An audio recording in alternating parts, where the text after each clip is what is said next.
asalaamaaleykum wa rahmatulah ñu ngi nuyu ñëpp di sant ñëpp ci taxawaay bi ci teewaay bi maa ngi tudd Astou Ndiaye madame Cissé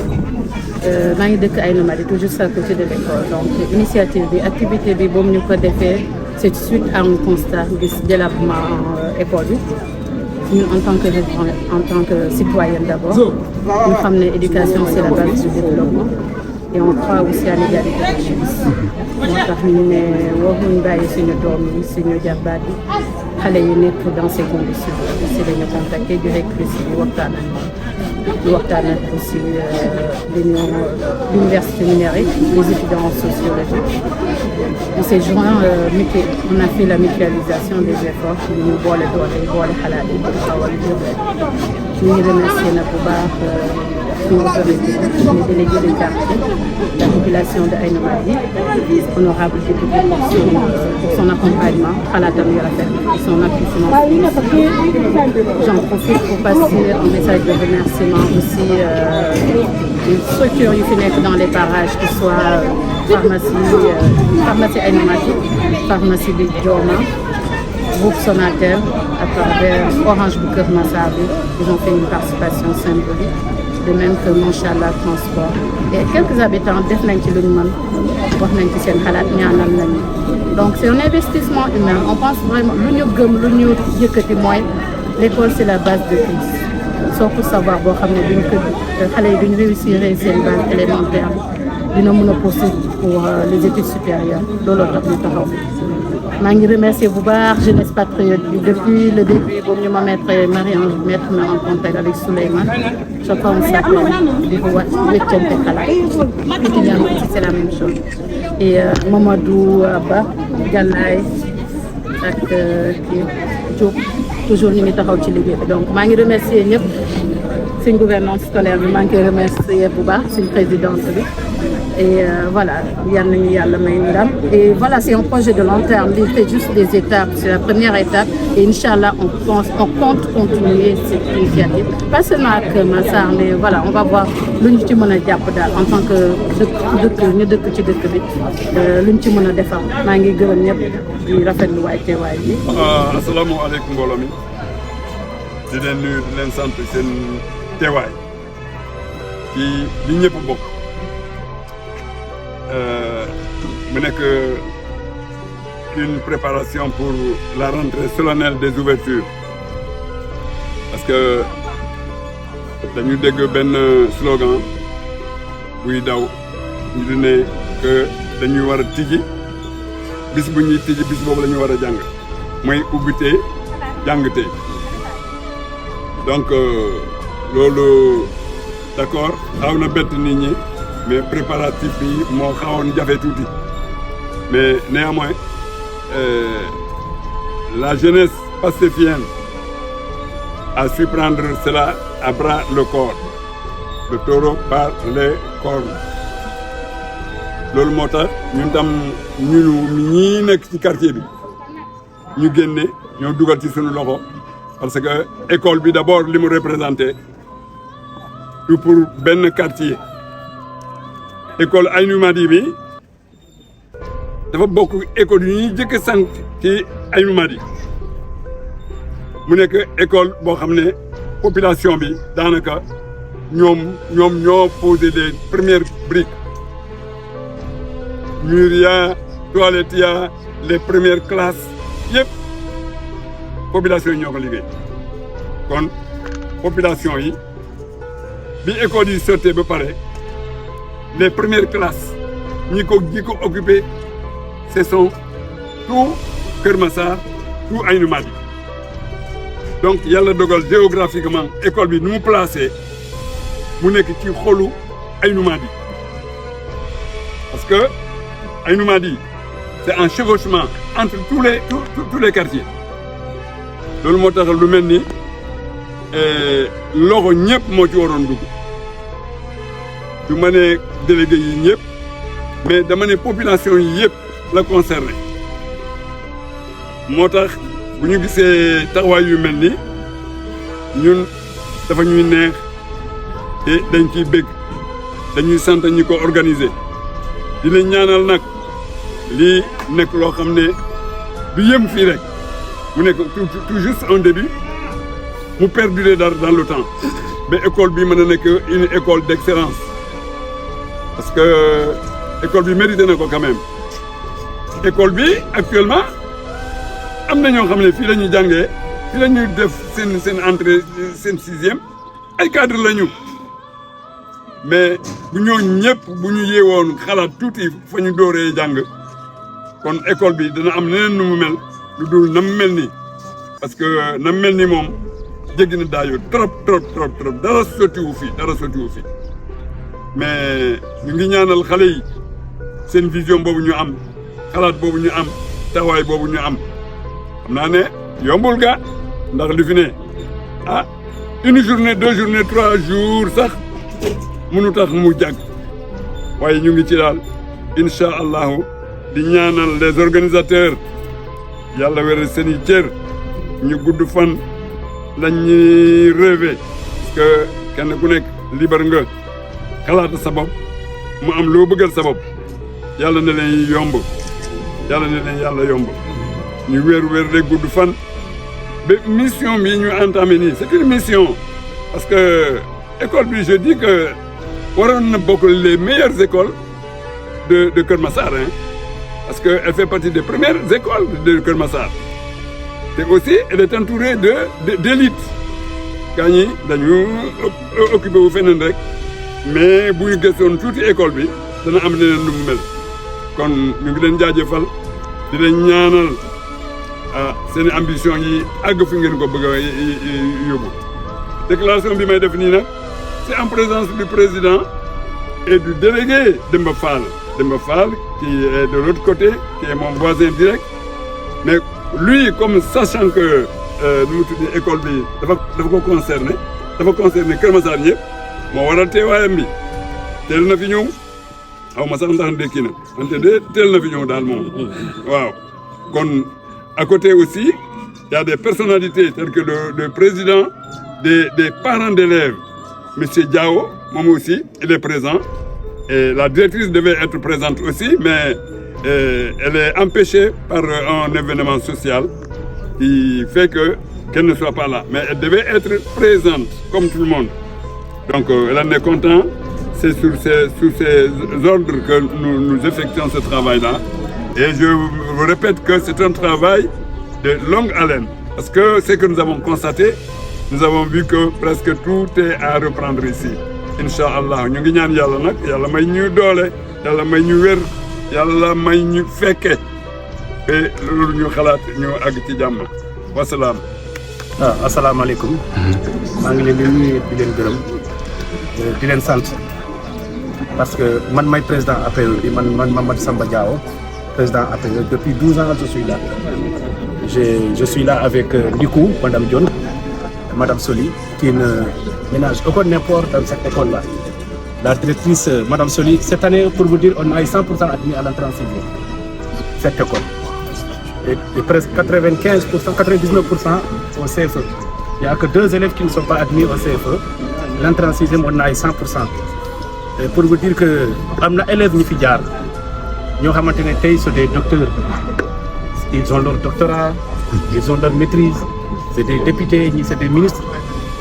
Nous ngi naan ñaan ñi fi jaar nañu jàppale école bi defar école bi et ñu ngi remercier l'honorable député ñu ngi koy gërëm di ko sant parce que woo na ma à plusieurs reprises elle m'a appelé à plusieurs reprises chaque jour presque mu woo ma ça prouve que école bi école am la parce que moom mu ngi dëkk à côté xam na école bi nu muy jànkonteel et elle défend Kër Massar elle est notre député moom moo ñu représenté au niveau de Keur Massar. Honorable, on vous remercie d'avoir organisé cette initiative et nous souhaitons que d'autres initiatives viennent. Et délégué ñu ngi lay gërëm Badiane Gox mu ngi fi Ami Diène aussi elle fait partie de Badiane Gox c'est ma secrétaire au niveau de l'école. Délégué maa ngi lay gërëm di la sant parce que aussi mag bu toll nii délégué ñëw taxaw fii di accompagner la jeunesse parce que xam na lu mu def ñor na ko. C'est pas parce que c'est sa fille qui a organisé ça non c'est école bi école am la parce que moom mooy délégué de quartier bi moom moo sanc école ñoom ñoo xeex ba école bi ñëw fii boo xoolee école bi c'est entouré de 3 écoles moom mooy 3e il y a le CM le lycée et l'école primaire parce que ñun suñu élèves ñu fi am entrée en 6e dañuy dem ci CM bi te duñ fi jógee ba ñu am bac ça c'est à remercier aussi ça c'est à remercier aussi parce que élève bu muy jàng bu fa jógewul ça loolu da koy gën a renforcer et ñu ngi gërëm les étudiants ñi fi nekk ñu ngi leen di gërëm di leen sant yàlla neen yàlla jàppale yàlla neen yàlla yëkkati yàlla ngeen doon ay ministre ay député comme honorable lu mu nekkee yàlla neen ko yàlla defal et ñu ngi leen di gërëm di leen sant et je remercie aussi toute l'équipe pédagogique de l'école les enseignants aussi les enseignants boo déggee école Aïnou Mady enseignants yi ñoo tax parce que enseignants yi aussi c'est des enseignants très sérieux duñu grève ñun fii école yi duñu daan grève yëpp ñun duñu grève fii moom amul grève jàngale rek la ñu xam moo tax ñu am un bon résultat. Et délégué je peux vous dire que par exemple dans le département je crois qu'on est premier ou deuxième dans le département ça je peux vous l'assurer on est deuxième ou premier parce qu'on a 100% à l'entrée en 6e et 99% au CFE on est premier du département de Keur Massar lii laa bëggoon kii et puis aussi nous remercions le service des eaux et forêts daaw géej je crois bien ñoo ñu ñëwoon fii planter ñu ces arbres là que vous voyez ici le chef de centre mu ñëwoon service des eaux et forêts defar ñu fii implanter ñu arbre tey boo gisee ñu taxaw fii ñoom ñoo tax ñu am fii ay kër ñoom ñoo tax ñu ngi leen di gërëm di leen sant. man Demba Fall délégué de quartier Aïnou Mady 5 donc di remercier ñi fi teew ñëpp en commençant par l'honorable Marie-Angélique Diouf ak Badiane Gox Ba délégué Aïnou Mady 4 Alassane Bamba Ndiaye mi nga xam ne tey moom moo contribue avec l'école ñu bëgg a wax ne école bi moom c'est une école mythique et concerne tout Aïnou Mady puisque Aïnou Mady yëpp ñu doog a ñëw fii je pense que tout le monde sait que c'était le titre foncier 406 DP. Ensuite au fur et à mesure on a scindé Aïnou Mady en 5 quartiers Aïnou Mady 1 Aïnou Mady 2 Aïnou Mady 3 Aïnou Mady 4 là où nous sommes présentement et Aïnou Mady 5 que je dirige moo tax vous ne verrez pas à l'école école élémentaire Aïnou Mady 4 donc tous les quartiers sont concernés comme l'a dit le doyen il y a beaucoup de cadres qui sont sortis de cette école et président APE on vous félicite vous remercie et vous demande de persévérer dans cette direction parce que à l'entrée en 6e 100% je pense que c'est pas donné à n'importe qui donc félicitations et ñu leen ñaanal ngeen continuer ci loolu am na solo di remercier donc ñi fi teew yëpp xale yi ñu leen di remercier journalistes yi ñuy remercier ñëpp Astou Ndiaye macha allah comme ni ko délégué waxee kere ba ñu jubee affaire bi elle est venue chez moi bi ñu waxtaanee ma ne ko ça concerne les quartiers de Aïnou Mady donc Astou félicitations merci donc pour la réussite donc laa ci bëggoon a wax parce que délégué a tout dit donc on remercie tout le monde merci beaucoup. asalaamaaleykum maa ngi leen di nuyu yéen ñëpp ku nekk ci turam ak santam di rafetlu vraiment tey bis bi ndax buñ ne école Aïnou Mady man Aïnou Mady defe naa ne kenn jëfuma délégué mii di wax sax maa ko fi njëkk kay maa la fi njëkk kon su ñuy wootee ci liggéey ci école Aïnou Mady sama délégué commandant ñëw woo ma ne ma na nga ñëw fekkee ko dama koy rafet damay ñëw xëy na mënuma bale mënuma kii mais dinaa ñëw toog ba xale yi xam ne maa ngi ànd ak ñoom ndax man Aïnou Mady laa dëkk te lu ma am Aïnou Mady moom la ma nekk nag présidente bàjjenu gox de la commune de Kër Massar Sud. xam nga bu xale yi di liggéey ñun mag ñi seen bàjjenu gox yi dañu war a ànd ak ñoom. xëy na affaire bi dafa jàmp sax moo tax mobiliser wu ñu bàjjenu gox yëpp mais ce n'est que partie remise beneen yoon bi ñuy defaat dinañ ko teel a préparer incha allah may remercier ñi fi nekk ñëpp. di remercier honorable moom xam naa ne dina ne xale yi woo nañ ma sax mais personnellement moom daf maa woo ndax moom sama doom la Marie-Ange ñu ngi lay gërëm di la sant vraiment di rafetlu taxawaay bi fan bërki démb rek nga doon def circoncision fii ci dispensaire bi mënoon nga ko yóbbu beneen dispensaire mais bu ay numaa di nga ko indi macha allah ñi ngi rafetlu taxawaay bi di ñaan loo mën ren yan na nga mën lu ko raw déwén incha allah yan nañ yàlla defal jàmm ñu fekkee yëpp nag datal ko ni ko doyen waxee sama xulóowaale la waaye tey ji wax donc maa ngi tudd Cheikh Mamadou Ndiaye Sané je suis le président des étudiants en sociologie de l'Union de Kër Massar tout d'abord aussi ñu ngi remercier aussi madame l'honorable député de Fane-Djoubi ñu ngi remercier aussi madame Cissé ñu remercier aussi les délégués de quartier rawatina aussi plus particulièrement madame Salimatou Soli Baldé la directrice de l'école élémentaire Aïnou Madi parce que moom bu ñuy wax ci moom daanaka dañ fi faral parce que là tout d'abord projet bi c'est un projet d'embellissement qui a été initié par les étudiants en sociologie de Kër Massar accompagnement avec madame Cissé et aussi avec les notables du quartier en fait voilà boo gisee projet bi doon nañ ko initier depuis mois de mars mais par la suite antu woon parce que on n'avait pas eu les moyens pour mën koo def en fait donc l'idéal loolu moo waraloon tey jii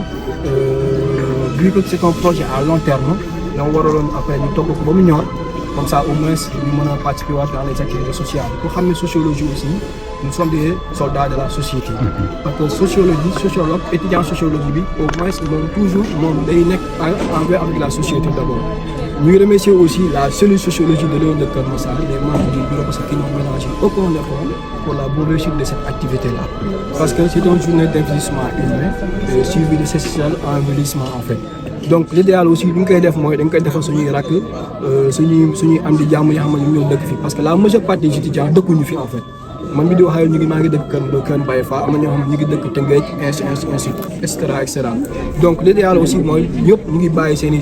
yiite bàyyi seen lépp ñëw am initier am yéene aussi defar école bi di wax ne aussi école bi fait partie des meilleures écoles de Kër Massar voilà rawatina aussi parce que am na benn information directrice bi baaxee nañu ko am na benn élève boo xamante en classe de CM2 qui a admis le concours Prytanée militaire de Bénin effectivement kon ça veut dire que école bi il produit c'est un produit de l'excellence en fait donc li ñuy wax rek mooy na si gars yëpp jàpp parce que projet bi maanaam bi yem fii en fait c'est un projet à long terme kon donc nous tendons la main à tout le monde képp koo xamante tey jii mën nañoo jàppale tey jii si par rapport ak école bi parce que tey jii école bi gis nañ lu mu mel mais l'idéal aussi avec l'accompagnement de tout le monde gis nañ ne aussi tamit gars yi ñu ngi jàppale donc aussi ñu ngi leen di féliciter ñu leen di sant bu baax a baax madame l'honorable député ba defee ñu lay sant étudiants yi kontaan au niveau de la sociologie de l'Union de Kër Massar nous sommes tellement contents de vous franchement et aussi ainsi que madame Cissé ba dëgg fa yàlla kontaan bu baax a baax et aussi à l'ensemble du corps professionnel de l'école élémentaire Aïnou Madi je vous remercie. Salaamaaleykum tout le monde salaamaaleykum waa Kër Massar Souleymane Faye coordonnateur de la JPS Kër Massar Sud di nuyu ñëpp di nuyu le délégué de quartier Moussa Ndiaye di nuyu l'honorable député le président de l'ENO di nuyu madame Cissé di nuyu le DG May Badiane di nuyu Paul Ndiaye mon cap di nuyu ñëpp ñu fi nekk yaakaar naa comme ni ma ko sama prédécesseur yi waxee rek c'est une belle initiative vraiment comme ni ko Paul waxee tamit yaakaar naa c'est la commune même c'est-à-dire l'autorité locale qui devait faire ça mais tey l'honorable député am na taxawaay ci bés bi nii bés bi nga xam ne par exemple tey les xale yi waroon nañu dugg tey école ñëw fekk école bi ñu seetal ko embellir ko defar table banc yi yaakaar naa c'est des initiatives à saluer war nañ ci gën a mën a taxaw population bi taxaw surtout les xale yi loolu c'est très important lii nag du mbiru politique laa wax mais c'est un acte citoyen c'est un acte aussi à saluer man jàpp naa ni Kër Massar Sud yëpp l'ensemble des écoles élémentaires les CEM et les lycées lépp ñax bu fa nekk wala ndox wala loo xam ne salte la war nañ ci taxaw mais on doit le faire avec l'association des parents d'élèves les lycéens ak ñeneen ak ñeneen je pense nag peut-être communication moo jàllul moo tax sa nombre bi xaw a des mais yeneen édition yu amee war nañu mën a jàllale communication bi nit yi gën a ñëw gën cee jàpp population gën cee jàpp ki ma ñaanal nag mooy madame Cissé di ko ci encouragé parce que sonn na ci parce que lii c'est pas réservé à tout le monde vraiment tey autorité locale ñoo am taxawaay bi nii mais tey moom moo am taxawaay bi noonu ak étudiants yi loolu war nañ ci gën a mën a taxaw population bi kaddu yi du bëri nag kaddu yi may lancé mooy kaddu yoo xam ne tey par exemple activité yu mel nii bu amee population bi génn mun cee jàpp que ça soit des dons financiers que ça soit des dons moraux ak yeneen yoo xam ne tey des dons humains également ñu mun a wax seen doom yi ñëw jàpp ci genre activité yi pour mun a embellir école yi parce que école yaakaar naa ñëpp tey école élémentaire bii nii c'est une histoire waaw le chargé de notre com Samuel moom fii la jaar ak ñeneen waaw man mii di wax ak yéen fii laa defee sama examen BFEM comprendre ak ñeneen yoo xam ne ñu ngi fii kon donc ñun ñu ngi saluer initiative bi di ci rafetlu di encourager ñëpp di gërëm ñëpp di gërëm également l'honorable député Marie-Angélique Diouf avec toute son équipe. asalaamaaleykum mbooloo mi ñu ngi nuyu ñëpp nekk ci turam ak santam man maa ngi tudd Paul Ndiaye bokk ci cadre Pastef di militer fii ci Kër Massar Sud mënuñu lu dul rafetlu initiative ba nga xam ne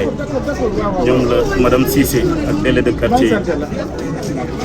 ay nomades di 4 ak 5 am pour procéder au nettoyage et à la rénovation de l'école élémentaire bi nga xamante ne moo boole ay nomades yëpp ñu ngi nuyu les étudiants en sociologie di nuyu l'honorable député Marie-Angélique ak équipe bi mu àndal yëpp docteur Mbaye Badiane et les autres lim Dioum madame Cissé toutes nos félicitations pour initiative bu rafet bi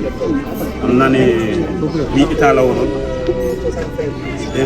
élu local yi la waroon defuñu ko yéen ngeen jël initiative boobu donc état ngeen di jàppale sur ce point Pastef ñi nga xamante ne moo nekk au pouvoir mënuñ lu dul festi leen encourager leen di leen remercier lii nag dinañ ci ànd ak yéen parce que c'est un programme qu'on a déjà commencé avec les activités de circoncision. La semaine dernière, on était à Aladji Pati avec les consultations gratuites. Aujourd'hui encore, nous sommes là et nous avons d'autres activités en perspective. Pour ce qui est de la distribution de moustiquaires, ku nekk xam na ne ci période de nawet lañ nekk. Donc l'honorable député ak ñi mu àndal ñëpp dooguñu qui sont au chevet des populations te xam nañ li nga xamante ne mooy souffrance Kër Massar département Kër Massar commune moo tax ñoom ci loolu lañ ne ci yoon boobu lañ jël parce que ñoom population bi rek moo leen ñor donc ñu ngi leen di gërëm di leen sant am naa ne waxtaan bi du mun a gudd parce que ñi war a jël kàddu bari nañ te ku nekk war na cee mën a sànni sax ñu ngi leen di gërëm. Salaamaaleykum, c'est docteur Mbagnick Badiane, le directeur de l'hôpital Seydi El Hadji Malick Sy à Tivaouane. Je suis aussi membre de Pastef Kër Massar Sud. Je commencerai d'abord par remercier vraiment l'honorable député Marie-Angélique Diouf pour cette initiative, mais aussi remercier les étudiants du club sociologie ENO de Kër Massar, mais aussi remercier Madame Seck pour la mobilisation des riverains, mais aussi remercier Madame Cissé qui représente les riverains du quartier, mais aussi remercier la directrice, le président des parents d'élèves et les chefs de quartier qui étaient présents. Tey nag boo gisee journée bii ñu dajaloo fi dafa nekk journée citoyenne moo xam ne bu am solo la parce que loo ñëw vraiment pour bale defaraat li nga xam ne moom mooy école élémentaire Aïnou Mady lii nag dafay wane ne quand les élus ak la jeunesse plus maintenant la communauté heure bu ñu dajaloo vraiment mën nañoo def ay actions yu am solo ci suñu cadre de vie ci suñu environnement mais surtout apporter benn plus à l'école sénégalaise parce que école bi école ñëpp la waruñu koo bàyyeek ñi nga xam ne rek ñoom ñoo ciy yëngu donc tey vraiment def nañ ci ay actions yu am solo désherber nañ def nañ fi bale nañ classe yi mais aussi tamit def nañ fi ay travaux maçonnerie yoo xam ne vraiment école bi heure buñ si génnee mën na am beneen xar kanam bu bees loolu nag suñ ko mënee dafa fekk ne dafa am ay action yoo xam ne depuis quelque temps ñu ngi koy initier avec l'honorable député Marie-Angélique Diouf ci fi nga xam ne moom mooy Kër Massar Sud donc duñu def lu sant di gërëm ñëpp ñi nga xam ne ñoom ñoo jàpp ci liggéey bi rawatina nag la JPS de Kër Massar Sud qui sont toujours là pour nous accompagner mais aussi remercier aussi féliciter responsable yi nga xam ne ñoom ñoo fi ñëw tey jëmmal bis bi ak seen doole ak seen temps rawatina ki nga xam ne moom mooy Paul Vresse Ndiaye di cadre ci parti bi te di yëngatu bu baax fii ci Aïnou Mady donc vraiment duñu guddal ndax xam naa ne journée bi li ci ëpp solo moom mooy action bi nga xam ne dañ koy def mu impact population bi te ci loolu rek ci la Marie-Angélique Diouf ak ñi mu àndal di dox je vous remercie.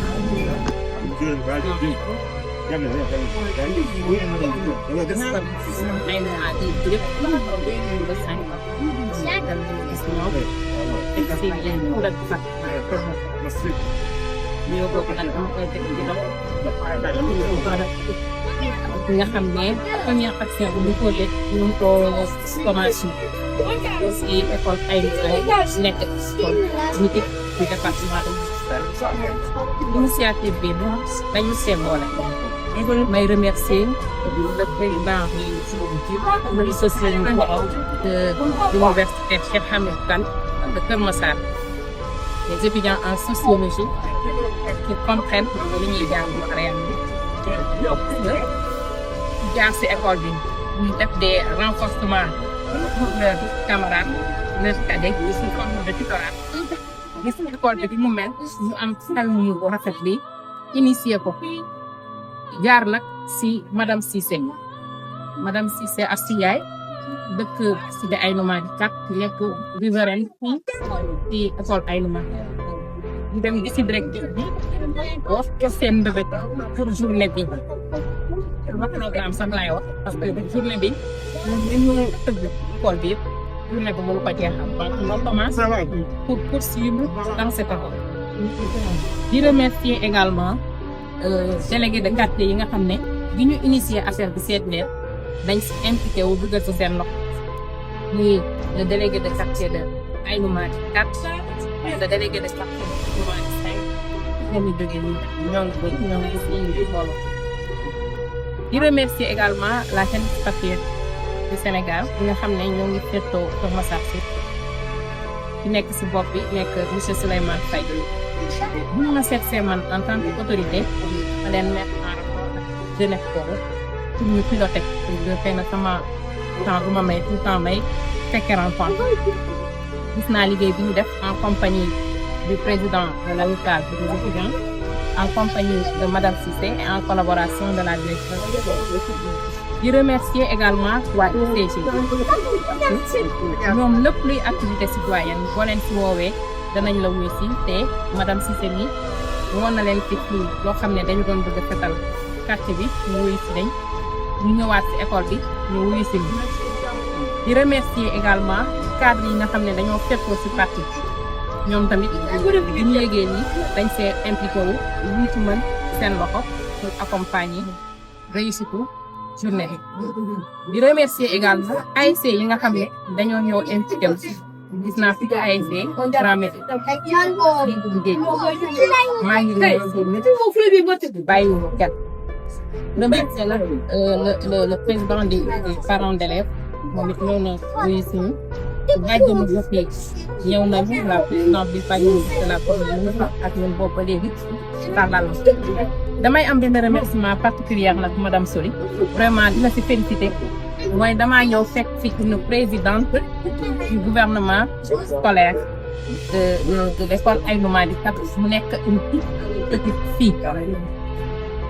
li tax ma kontaan si xam naa su ma ko waxee dañu naan damaa féministe non non c'est pas féministe damay bëgg promouvoir le leadership féminin soit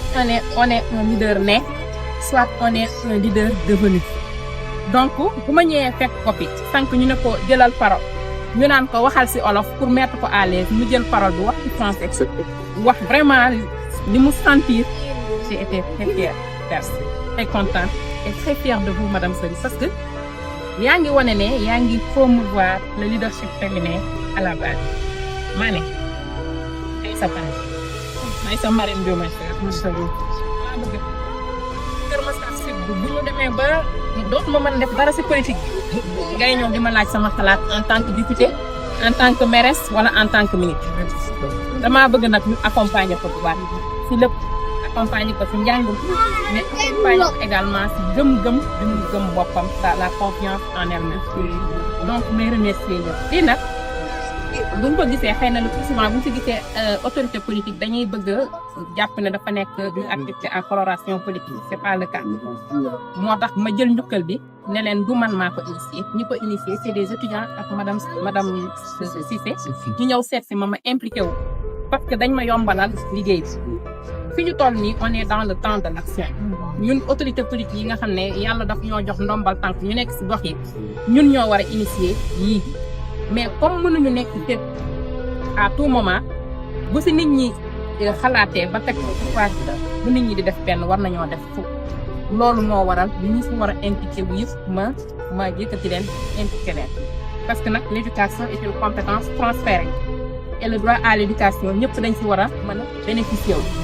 donc bu ñu amee lu mel nii ñun on doit être au premier rang c'est ce qui justifie ma présence depuis loolu di si kontaan nag di leen di wax ne je voudrais que qu'on en fasse un programme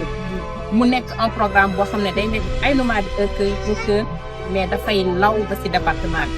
bi booy xool fii on a un complexe scolaire sax booyum parce que on a le primaire le CM est à côté le lycée est à côté ñi jóge ci primaire bi ñooy dem ci CM après ñi jóge ci CM bi ñooy dem ci lycée bi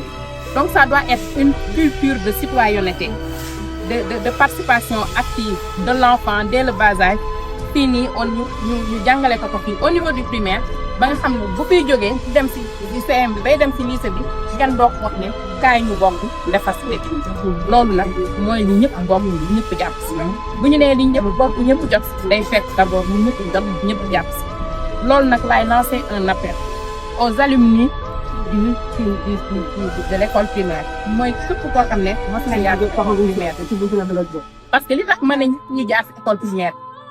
école primaire bi yaakaar naa ne bu ñu fiy nekk yàgg na lool ndax 1991 bi mu fiy dëkk da ngay taxaw jàkkaarloog suñu biir kër xale yi fi nañu doon jógee di naan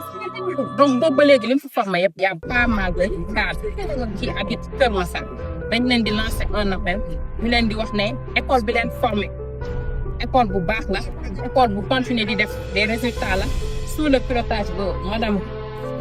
madame Soli dafa laaj nag ñu accompagner leen ñu bëgg nag ngeen ñëw jàpp ñu réfectionner bâtiment bi réfectionner le bloc sanitaire vraiment espace yi fi nekk ñu exploité ko ba nga xam ne école bi dina si gis njëriñam ñu woo riverains yi également ñi nga xam ne ñoom nag ñëw école kii ku fi am doom sa doom du jàngee ci nag si école bi day kon bu ñu xaar bu sa doom di ñëw si école bi nga si intéressé wu loo bokk la démb tey suba kon ñu ngi woo ñëpp ñëw jàpp madame Soli xam naa madame Cissé lay def ambassadrice ay nomades école ay nomades ñu continuer ñu piloter programme bi avec l'appui de tout un chacun yi ngir xaar yëpp man nag heure boo ma sampaa rek maa ngi fi d'ailleurs je vais continuer di programme sur lépp lu ñu mën a def ba embellir école bi lépp lu ñu mën a def ba ñu xalaat ci programme ci école bi ñu def ko on va chercher des partenaires pour vous accompagner madame la présidente manager pour que moom aussi mu bàyyi vraiment ses lettres d'or au niveau de cette école là bu ñuy fàttali ñu xam ne c'est une toute petite fille qui avait eu à piloter à un moment donné la gouvernance scolaire de l'école vraiment maa ngi remercier ñëpp ma fàttee kenn rek dama jéggi merci. Asalaamaaleykum d'abord maa ngi jéggalu ci retard bi te retard bi ñu ko waral sama rakk mooy indi jabar sama rakk dafay wàcc vraiment loolu rek moo tax si ma dama doon nekk depuis le matin maa fi doon jiitu mais nag contexte bi moo ko waral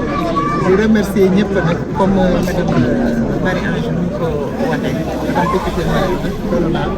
donc man fi may commencer d'abord c'est la première fois lii di fi am action bu mel nii di fi am donc loolu c'est à cause de madame Cissé et madame monsieur Cheikh Tidiane parce que ñoom ñoo ma njëkkee contacté na ko bu ma contacté nag après nag ci la ma madame Cissé contacté ma ne ko nag am na des jeunes étudiants dama nga collaboré ak ñoom vraiment defe naa collaboration bi franchement affaire ñaar yoon bu baax a baax ci donc c'est la première fois lii di fi am parce que école bi dama koy wax devant l'honorable école d'excellence bu tax parce que y a 58 écoles élémentaires à Kër Massar vraiment toujours nous sommes parmi les 5 pays voilà chef organisé na fii benn concours mooy genre essai départemental virtuel bi y avait 10 élèves mais 3 yëpp ci ay numéros premier bi ci ay numéros la génne yeneen 2 yi ñu nekk 7e keneen ki nekk 8e donc ci 10 yi donc 3 yi yëpp ay numéros et aussi ci prix tane militaire génn na fii ren ñu ngi xam ko am prix tane militaire maître am ñu nekk monsieur Dieng vraiment un maître dafa effacé wu daal il est très effacé mais ku mu formé rek nga xam ne formé na donc xale bi dem na beneen vendredi ci passé la dem su prix tane militaire di remercier nag sama enseignants yëpp parce que man bugguma ci classe yi certainement damay coordonner rek mais nag ñoom ñoo vraiment le gros du travail ñoom la remercier aussi sama CGE vraiment ils m'ont beaucoup soutenu financièrement parce que école bi amul benn moyen état bi daaw bàyyi na di joxe ay subventions defe naa depuis 2020 xam nga 2021 nous allons avec nos propres moyens cotisation yi fiy dugg tamit vraiment du dara parce que bu amee 600 élèves ay 200 ñuy cotiser xam ngeen situation famille parce que ñu ne ko éducation elle est gratuite amul benn donc parents yi ci loolu la ñuy sukkandiku bu ñu cotiser donc on fait avec les moyens de loolu tam cri de cœur honorable vraiment mu gën cee jàpp ci école bi voilà vraiment kontaan naa trop. noo gisee activité bi. ak noonu d'abord. bu ñuy même l'année dernière c'est avec l'arrivée de PASTEF vraiment loolu moom dama koy wax haut et fort c'est avec l'arrivée de PASTEF que ñu mës a am fourniture dans l'école que daaw moom c'est loolu nag c'est avec l'avènement du PASTEF waaw loolu moo c'est la première fois depuis 2006 maa ngi fi mais loolu mosu ko wax loolu tax na vraiment ça booste nos résultats waaw résultats yi vraiment suivre nañ ci bu baax a baax parce que ren on a eu 100% à l'entrée en 6e et 95% service vraiment kontaan naa trop remercier ñëpp ñu fi teew voilà. asalaamaaleykum maa ngi leen di nuyu di leen ziar di nuyu kilifa yi mu fi fekk yëpp di jiital nuyoo tamit suñu directeur général monsieur Khalifa Ababacar Sarr mu yóbbaale ñu koy faral di def staffam bi yëpp di nuyu tamit sama kilifa gi ma àndal mu Pape Gueye di nuyu tamit suñu délégué départemental monsieur Malick At ànd seeg Pape Gueye Diop tamit suñu CST ak suñu kilifa SONAGED di fi nekk voilà man maa ngi tudd Wagane Diaw nekk responsable des opérations nocturnes du département de Keur Massar au niveau de la SONAGED suñu ñëw tay bi fii foog naa miim nañ ko parce que ci suñu ndigalu kilifa rek lañ ñëwee comme d'habitude mooy ñëw pour préparer ouverture école bi mën ko def désherber ba mu mucc ayib moo tax keroog bu ma honorable woowee wax dëgg yàlla ñu ñëw fi def visite bi xool gis ni li war na ko mën a liggéey moo waral ñu programme ko tey léegi nag bi ñu ñëwee tey gis nga indi na plus de 40 d'agents indi suñu matériel yi yëpp ñëw def li nga xam ne moo ñu waroon ñuy suñu désert plage bi fii voilà di wax daal loolu daal lañ doon sànni di gën a ñaaxaat nag ñëpp pour ñu ci surtout suivi bi waaw di wax ni parents d'élèves bi ak population bi ak ASC yi chaque fois ni mu koy waxee na ñuy gën a jàppale ci suivi yu mel nii parce que lii